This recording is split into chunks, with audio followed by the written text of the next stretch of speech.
Assalamualaikum warahmatullahi wabarakatuh. Salam sehat, salam Gahora. Kali ini dan hari ini kita kembali lagi dalam program Dr. Go, programnya Gahora, DPN Partai Gelora Indonesia. Dan jangan lupa sebelumnya follow dulu akun Instagram kita itu di gahora.gelora. Terus partai kita Partai Gelora ID. Dan jangan lupa subscribe di Gelora TV. Oke, untuk mempersingkat waktu, kebetulan saya juga ditemenin sama kawan saya nih, ada Bro Fajri, Mas Fajri, buat kita tanya-tanya nih Mas Fajri, buat narasumber. Dan ada Pak Taufik, itu CEO Persija Barat ya Pak ya, Persija Barat. Terus ada kembali lagi nih Mas Denny, wakabit kita di bidang Gahora. Yang selalu hadir di setiap Betul. Dr. Go. Dr. Go. Salam sehat. Salam Gahora. Pasti ada Mas Denny ya. Oke. Langganan dari moderator, sekarang jadi narasumber. Narasumber. 2 kali jadi moderator, 2 kali jadi narasumber. Betul. Meningkat ya. Meningkat. Oke, untuk mempersingkat waktu kita mau tanya-tanya soal gimana sih perkembangan timnas Indonesia khususnya di sepak bola. Nah, di sini ada Mas Denny, ada Pak Taufik. Mungkin ada tanggapan, mungkin dari Bro Denny dulu nih. Tanggapan buat perkembangan timnas Indonesia kita nih. Siap, thank you Bro Julius.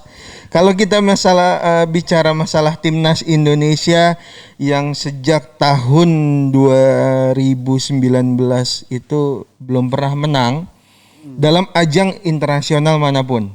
Ya, kita pada saat diasuh oleh Simon McManamy juga sama, dan sekarang kita sedang berharap terhadap Coach Sintayong, ya. Coach baru. Kalau kita bisa lihat analisa profilnya Coach Sintayong ini kan tahun 2018 Coach Sintayong berhasil menggulingkan Jerman 2-0 dengan timnas Korea itu sendiri. Makanya kenapa Indonesia, PSSI itu sendiri melihat bahwa pelatih Coach Sintayong ini bisa membawa Indonesia bisa lebih baik lagi. Semoga ya. Semoga. Makanya kita lihat di 2020 bahwa Coach Sintayong baru masuk kurang lebih 2-3 bulan di Indonesia dan sudah megang timnas Indonesia di kualifikasi Piala Dunia. Dan ada torehan sedikit yang agak sedikit memuaskan. Langsung ya. Dikasih challenge ya Sintayong ini ya. Indonesia lawan Thailand. Wah. Ya kan, 2-2 kita dapat skor, walaupun lawan Uni Emirat Arab atau lawan Vietnam itu 5-0 ya. Sama satu lagi 4-0 lawan Vietnam itu sendiri. Tapi kita di sini banyak belajar sebetulnya, harusnya ya Bro Julius, bahwa semua itu nggak ada yang instan kayak mie instan. Ya, semua butuh proses. Nggak bisa selama 2 bulan atau 3 bulan Coach Sintayong itu masuk terus abis itu langsung Indonesia langsung hebat gitu, enggak. Langsung juara gitu, enggak. Semua butuh proses. Kita tahu pada saat lawan Vietnam sekitar tahun 2015 Indonesia menang lawan Vietnam waktu itu. Tapi di situ Vietnam berbenah diri. Di mana kita bisa lihat 5 tahun dia benar-benar fokus dengan pelatihnya Park siapa? Ya, pelatihnya Vietnam itu. Ya. Nah, makanya akhirnya Vietnam bisa bagus gitu. Dan harusnya kita bisa melihat dan kita bisa mengambil pelajaran dari situ, ya, Bro. Karena berkembang ya Vietnam ini. Yes, kalau kemarin pertandingan terakhir kita di Vietnam emang nggak diharapkan lebih bagus dari sebelumnya kan. Tapi ternyata Vietnam sudah berkembang gitu. Sudah berkembang dan memang luar biasa, dan saat ini ranking FIFA-nya udah bagus. Udah masuk ke 90-an. Naik. Pokoknya di atas kita. Di atas kita, di atas Thailand, di atas Malaysia, Singapura dan ASEAN yang lain. Baik. Pak Jursal, ada tanggapan mungkin buat timnas kita nih yang selama dipegang pelatih baru kita nih? Oke, terima kasih Bro Julius ya, teman-teman semua. Baik, Pak. Jadi yang pertama, memang di sepak bola ini perlu proses. Yang kita lihat bahwa selama dipegang oleh Sintayong ini sebenarnya tugas utamanya adalah mempersiapkan timnas U19. yang tadinya Indonesia akan menjadi tuan rumah pada tahun 2021 ini. Ya. Ya kan? Tapi karena adanya pandemi, terus kita juga udah sempet latihan ke Kroasia dan beberapa tempat lainnya ya? di luar. Nah, kejuaraan U20 yang tadinya akan dilangsungkan tahun 2021 ini diundur menjadi 2023. Nah, oleh sebab itu Sintayong yang notabene adalah dia mempersiapkan timnas U19 sekarang juga punya dapat tugas dari PSSI untuk membawa timnas senior dan timnas SEA Games besok 2021 ya kan yang di Vietnam. Ada PR berat ya Sintayong ini. Ya, karena begini, kita melihat bahwa sebenarnya secara on proses apa yang dilakukan oleh Sintayong, dia memang mempersiapkan fondasi kembali timnas Indonesia. Artinya apa? Bahwa kehadiran Sintayong di timnas Indonesia itu banyak sekali memberikan manfaat, terutama untuk pemain-pemain Indonesia. Yang utama yang saya lihat, Sintayong ini kan baru kurang lebih sekitar 6 sampai 7 bulan berada di Indonesia ya. Masih baru ya? Masih baru sekali. Jadi kalau kita melihat bahwa tim nasional yang dia bangun ini adalah tim nasional usia muda. Ambil contoh bahwa dia berharap timnas U19 inilah yang nanti akan menjadi cikal bakal timnas senior ke depan. Ya, seperti kita lihat bahwa beberapa pemain yang dia tampilkan di sisa pertandingan Piala Dunia itu rata-rata berusia antara 21 sampai dengan 24 tahun. Hanya mungkin ada 2-3 pemain yang berada di atas umur 25 tahun. Rata-rata Ya, seperti Adam Alis sama striker depan yang dari Arema itu, ya. Nah, oleh sebab itu seharusnya kita harus bicara bukan evaluasi sebenarnya. Karena saya dengarkan belakangan ini Sintayong mau dievaluasi nih karena kekalahan di timnas senior. Ya kan? Padahal kalau kita bicara jujur bahwa dia kan dipersiapkan untuk U20 nanti, ya kan? Piala Dunia 2023. Tapi ini adalah sasaran antara. Ada 3 hal penting yang saya lihat bahwa saat ini timnas udah mulai berubah sekali dalam kita nggak bicara secara taktikal ya, tapi secara karakter timnas ya. Materi pemain yang ada materi pemain. Bukan hanya materi, tapi kalau materi kan biasanya dia dapetin dari kompetisi. Tapi karena kompetisi nggak jalan, betul. jadi dia mendapatkan materi itu berdasarkan informasi dan konfirmasi dari direktur teknik dan pelatih-pelatih yang di ada. klub masing-masing. Ya, kalau kemarin di Piala Menpora itu dia nggak bisa lihat banyak pemain karena yang main juga kebanyakan kan pemain senior. Hanya ada 2-3 pemain yang dia bisa ambil. Cuman ada 3 hal yang penting. Yang pertama adalah dia ngebangun kembali, merestruktur mental dan kualitas pemain timnas Indonesia. Ini yang harus dipahami oleh kita saat ini. Yang kedua adalah Sintayong datang dengan karakter permainan Korea yang kita tahu bahwa memiliki kecepatan dan bertenaga, inilah yang akan dimunculkan. Buktinya apa? Ketika kita melakukan uji coba di Kroasia, kita bisa melihat di siaran langsung itu bahwa pemain-pemain Indonesia yang tadinya bermain kalau kita bilang bahwa tidak bertenaga atau kurang mendapat sekarang lebih berubah. Spiritnya langsung berubah. Nah, yang terakhir ini yang paling penting bahwa secara karakter timnas Indonesia sekarang sudah mulai ada perubahan mendasar. Oke, kita kemarin bisa tahan 2-2 tim nasional Thailand. Terus kita kalah 4-0 lawan Vietnam. Lalu 5-0 lawan ini. Cuman kita harus bicara jujur bahwa secara penampilan timnas Indonesia itu mulai ada perubahan. Nah, jadi kalau kita bicara timnas Indonesia ke depan, ayo kita sama-sama coba melihat bagaimana dia mempersiapkan timnas SEA Games, ya kan nggak lama lagi nih. Ya, betul, SEA Games akan berlangsung di Vietnam. dan bagaimana dia mempersiapkan timnas U20 untuk tahun 2023.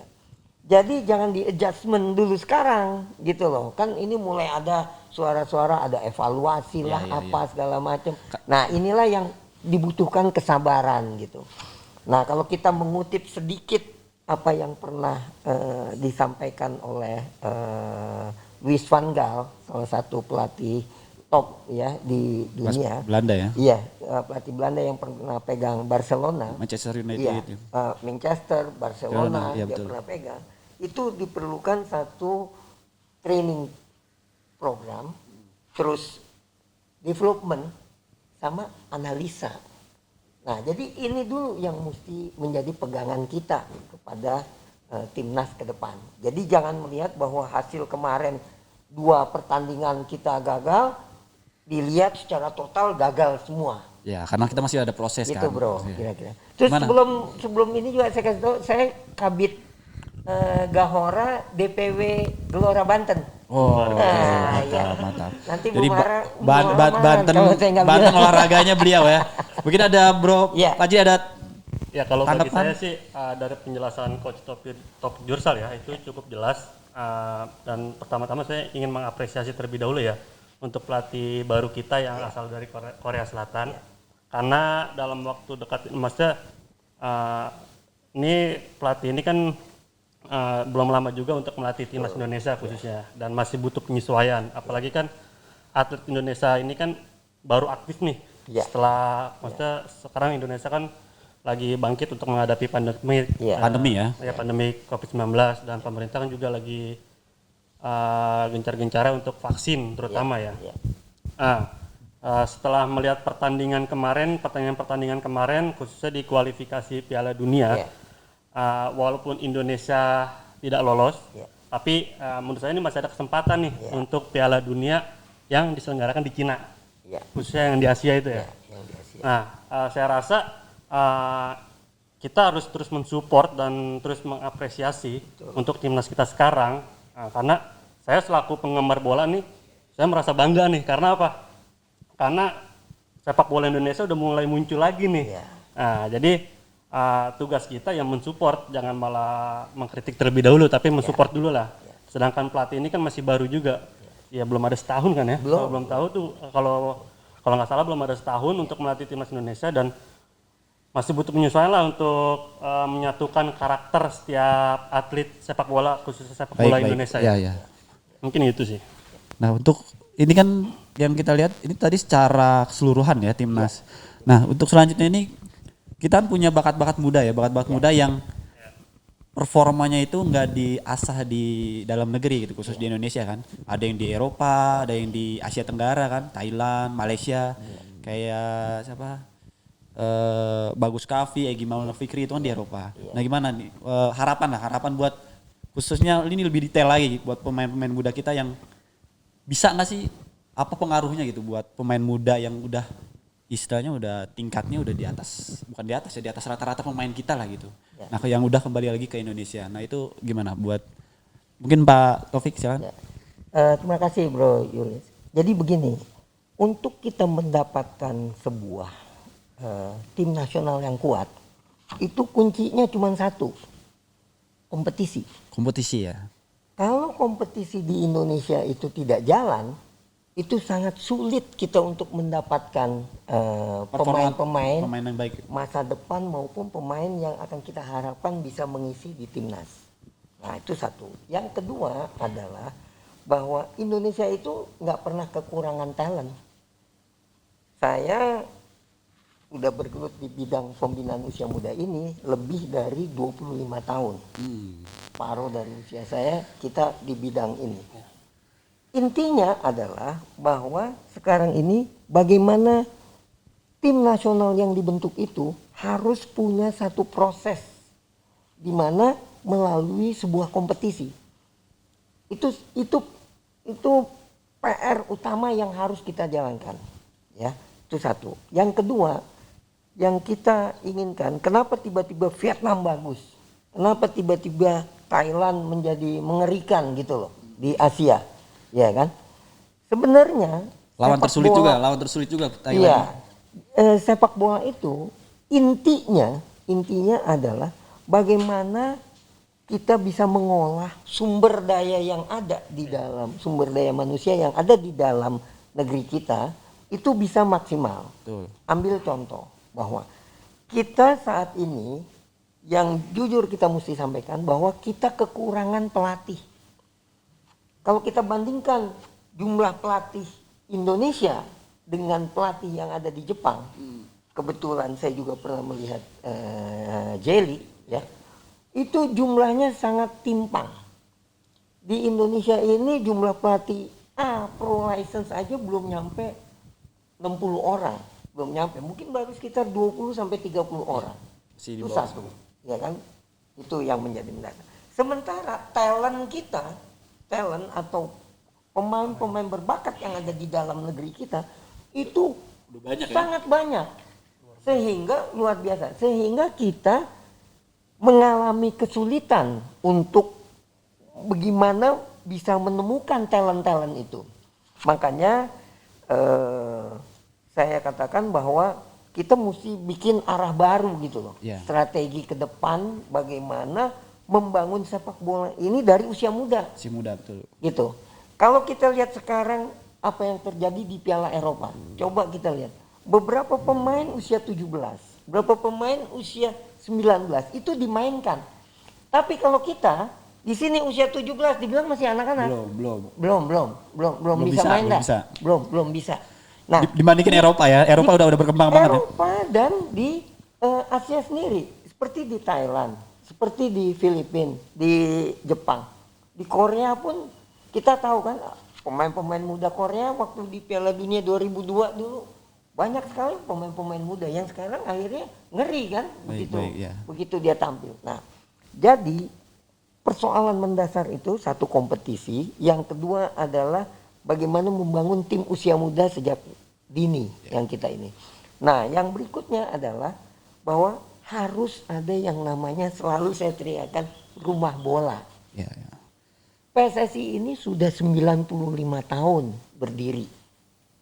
Lebih tua dari Indonesia ya? Indonesia karena dia kan tahun 1930 udah ada, iya kan, PSSI ini ya. Tapi sampai detik ini kita nggak punya yang namanya rumah bola itu. Rumah bola itu apa? Vietnam itu begitu dia kalah seperti Bro Denny tadi bilang, 2015, 2014 Vietnam jadi bulan-bulanan sama kita apa segala. Yang dia bangun adalah training camp. Supaya training camp itu berguna untuk mengolah pemain-pemain baru. Persis, pemain-pemain baru. Saya sendiri pernah lihat bagaimana yang namanya Jelik Village itu punya 6 lapangan, ada sekolah, ada ininya semua segala macam. Dan hati-hati sama Cina. Cina sebentar lagi juga akan menjadi kekuatan Asia yang mengerikan, karena dia punya sekolah avant-garde yang baru itu, yang punya 100 lapangan di sana. Jadi 3 persoalan mendasar ini, saya pikir kalau kita mau membenahi, itu kan sudah ada impres dari presiden ya, yang sudah dikeluarkan sejak tahun 2018. Nah, kalau saja impres ini bisa didorong untuk menjadi kekuatan sepak bola Indonesia, saya yakin minimal 2023 besok Piala Dunia ada di Indonesia yang U20, kita nggak malu-maluin lah, kita bisa bicara banyak lah. Karena apa? Talentnya tuh ada sekarang di 2003 dan 2004. Ya betul. Nah, siapa tahu mudah-mudahan nanti bersama. Berarti intinya tadi 3 itu kan. Kita bisa bantu, bisa support untuk mencari ininya. Berarti intinya 3 tadi itu ya, Pak. Iya, betul. Ada tanggapan Bro ini buat timnas kita khusus pemain mudanya? Ya, sebenarnya setuju apa yang dibilang Coach Taufik ya. Kita harus bermula dari muda-muda dan dari dini. Ini saat ini kita bisa lihat lagi, Kamboja lagi membenah diri nih. Sebentar lagi kalau misalnya Indonesia masih seperti ini aja, kelar kita. Indonesia akan jadi seperti Brunei Darussalam yang akan menjadi tim juru kunci di ASEAN. Padahal Indonesia penduduknya tuh sangat fanatik dengan Iya, sepak bola. sangat fanatik. Makanya yang harusnya perlu dibenahi ini bukan pemainnya, bukan pelatihnya, tapi organisasinya ini sendiri gitu. PSSI ini harus berbenah diri bagaimana caranya supaya bisa seperti yang Coach Taufik bilang ngambil dari bawah. Dan kasih Pemain-pemain kesempatan juga, muda, kesempatan. iya pemain-pemain muda. Makanya tadi Bro Julius bilang Egy Maulana Fikri bisa di Eropa, terus Sadil, Bagus Kahvi dan segala macam. Nah ini kan sebenarnya mereka bergerak sendiri. Mereka menjalani ini semua. Kita nggak tahu apa ada support dari PSSI atau enggak gitu kan. Nah maka dari itu PSSI ini benar-benar harus melihat, membuka kacamata, nggak cuma ngelihat dari sisi politik aja, nggak cuma ngelihat dari sisi payung besarnya aja, tapi harus turun ke bawah bahwa potensi-potensi yang seperti Coach Taufik bilang, orang-orang anak-anak muda ini banyak banget yang punya banyak potensi dan punya talent yang misalnya bisa seperti Messi gitu. Messi-nya Indonesia mungkin kita bisa cari di situ. Itu bro. Baik. Ini seru juga ya. Baru segmen pertama ini pembahasannya udah luar biasa ya. Seru. Oke, sebelum kita lanjut, kita break dulu ya. Masih di Gelora TV, program Dr. Go.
Kembali lagi bersama program Gahora, yaitu Dr. Go.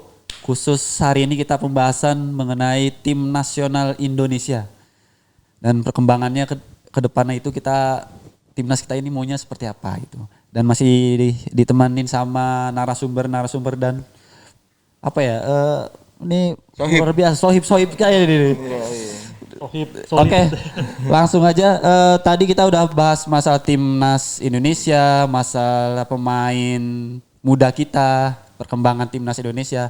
Nah selanjutnya nih, dengan fenomena atau yang lagi viral, jadi sekarang ini banyak selebritis atau artis-artis top itu apa ya, mengakuisisi ya, memiliki klub-klub yang sebenarnya klub ini nggak baru, cuman ada yang di rebranding, ada yang dari bawah. Nah ini apa nih faktor kenapa selebritis atau owner lah ini bisa beli klub bola dan tujuannya apa gitu? Mungkin dari Bro Denny silakan.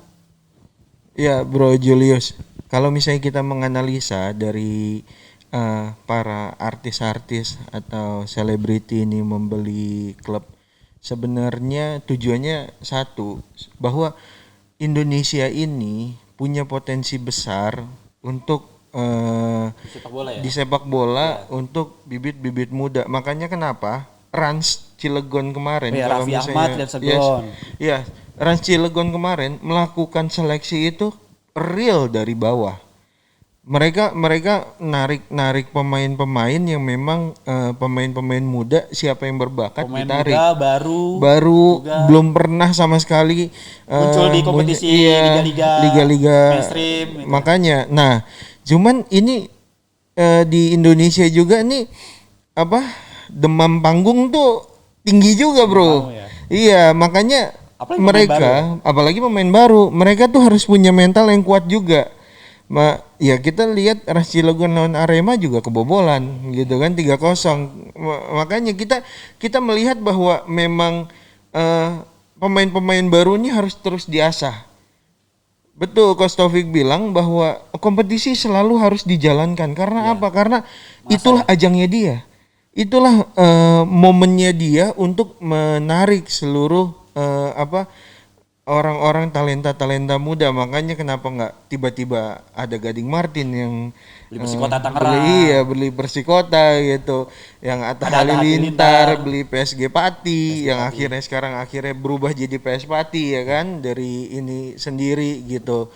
Terus juga tiba-tiba yang punya MS Glow Foreman ya kan, menjadi presiden direkturnya Arema di situ. Makanya ini mereka sebenarnya tujuannya cuma satu, membangkitkan sepak bola Indonesia, meneruskan sepak bola Indonesia ini, bahwa sepak bola Indonesia ini bagus loh, potensinya luar biasa dan bisa masuk ke kancah internasional. Baik, gitu.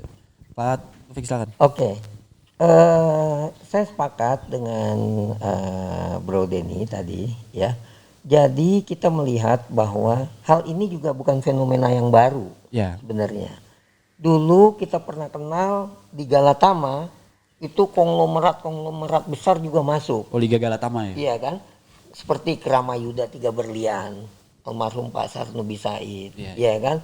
Terus juga ada Warna Agung, Pak Benny Mulyono yang punya pabrik cat. Iya kan? Jadi sebenarnya fenomena ini juga bukan sesuatu yang istilahnya yang baru. Tapi karena sekarang ada medsos, ada media YouTube, ada media Telegram. Nah, ini membuat orang menjadi konten ya, jadi konten. Iya, konten euforianya ke sana. Tapi saya pikir ke depan kalau memang klub-klub yang diambil atau yang dipindah tangankan, termasuk PSPS sekarang kan diambil sama orang dari Malaysia itu, ya kan? Nah, saya pikir ini adalah fenomena yang sangat baik untuk sepak bola Indonesia ke depan. Hanya kembali sekarang bagaimana struktur ini diperkuat untuk pembinaan, untuk kompetisi dan bagaimana mempersiapkannya ke depan, terutama pemain-pemain yang maaf ya saya sampaikan mungkin nanti bisa disambung, pemain-pemain dari kampung gitu loh. Nah, inilah yang kita harus coba mendesain ke sana dan juga mengkombinasikan. Karena banyak pemain dari daerah juga yang lebih baik lah gitu kan. Iya. Nah, makanya mungkin nanti juga kita kan Gelora sedang mempersiapkan yang namanya Desa Bola ini 2022 nanti ke depan. Mudah-mudahan ini juga bisa bergaung untuk mempersiapkan kalian ke depan. Baik. Fajri gimana? Kalau dari pandangan saya sendiri ya, pertama tuh saya nggak nyangka dan salut sih, maksudnya seorang selebriti dengan bisa berani mengelola tim sepak bola. Iya. Nah, di situ kan selain mereka berani untuk mengelola tim sepak bola, pastinya mereka kan sudah memikirkan nih untuk kedepannya sepak bola mau seperti apa dan gimana. Nah, saya rasa sih mudah-mudahan ya dengan adanya banyak selebriti untuk mengelola sepak bola, nah lebih memajukan sepak bola kita lebih dimajukan dan lebih dientertainkan lah untuk kali ini. Tapi tidak lupa juga untuk kualitas sepak bola kita juga harus tetap dijaga kayak gitu. Selain selebriti, saya rasa sih partai politik juga boleh kali ya untuk mendirikan sepak bola ya. Selagi mampu kan? Mungkin selagi mampu. Itu sangat bagus, apalagi kalau misalnya Gelora mendirikan Gelora FC ya. Iya, sepak bola dan akhirnya nanti klubnya bisa membawa Indonesia. Apalagi kan slogan dari Partai Gelora ini kan ingin membawa Indonesia menjadi kekuatan 5 besar dunia. Iya, 5 besar dunia. Amin. Iya, dengan sepak bolanya yang nggak ada yang tidak mungkin, apalagi dengan kualitas orang-orang Indonesia yang dari kecil kita mungkin udah dikenalkan sama bola. Ya kan dari kecil kita masih bocah, masih SD tuh tiada hari tanpa bola. Nah, itu yang harus kita asah, yang harus kita cari potensi-potensi itu dan harus kita wadahi dan harus kita latih sampai akhirnya nih orang-orang ini, atlet-atlet ini bisa membawa Indonesia menjadi kekuatan. Kekuatan yang Iya. yang sangat luar biasa lah nantinya ke depannya dan itu cita-cita kita semua kayak gitu. Baik. Saya mungkin sedikit aja. boleh. Betul Denny ya. Jadi kita ambil contoh di Piala Eropa. Siapa yang kenal namanya Makedonia Utara? Oh iya. Tapi dengan hadirnya mereka akan membawa semangat untuk bangsa Makedonia Iya. Utara. Dan bangsa-bangsa yang baru ya yang mau Iya, ikut serta. betul. Oke, baik. Ini terakhir closing sebelum kita closing, harapan nih buat timnas kita. Kalau Buat dari selama mungkin 5 tahun ke depan apa? Iya. Singkat aja ya. Kalau dari saya, kesempatan harus diberikan seluas-luasnya untuk Coach Sintayong Yes. ya, Betul. bekerja mempersiapkan tim. Oke, baik. Itu aja, Mas. Silakan Bro ini Jangan sampai pelatih diganti lagi, Bro. ganti-ganti terus ya. Iya, udah Coach Sintayong aja dulu sampai 5 tahun ke depan, biar dia masuk ke bibit-bibit muda dan mereka mengangkat pemain-pemain baru. Makanya kenapa kemarin kan mereka Coach Sintayong ngebawa ke Dubai itu pemain-pemain baru kan, karena saya melihat bahwa Coach Sintayong ini bakalan menganalisa dari pemain-pemain baru, pemain-pemain muda dan segala macam. Dan harapannya supaya kita bisa masuk Piala Dunia, Bro. Itu sih tujuan kita ya pertama-tama. Iya. Baik, sekarang Pak Jri ada apa nih harapan buat timnas kita Jri? Harapan saya untuk timnas Indonesia membawa Indonesia menjadi kekuatan 5 besar Mantap. melalui sepak bolanya. Iya, selain mewakili Asia kita juga harus mewakili dunia. Kayak Iya. gitu. Jadi Semoga ya. jangan anggap remeh khususnya atlet sepak bola Indonesia, dan kita juga sebagai warga Indonesia harus bangga dan harus terus support atlet Indonesia, khususnya atlet sepak bola Indonesia. Kasih yang positif ya buat netizen ya. Iya. Jangan terus dimaki lah.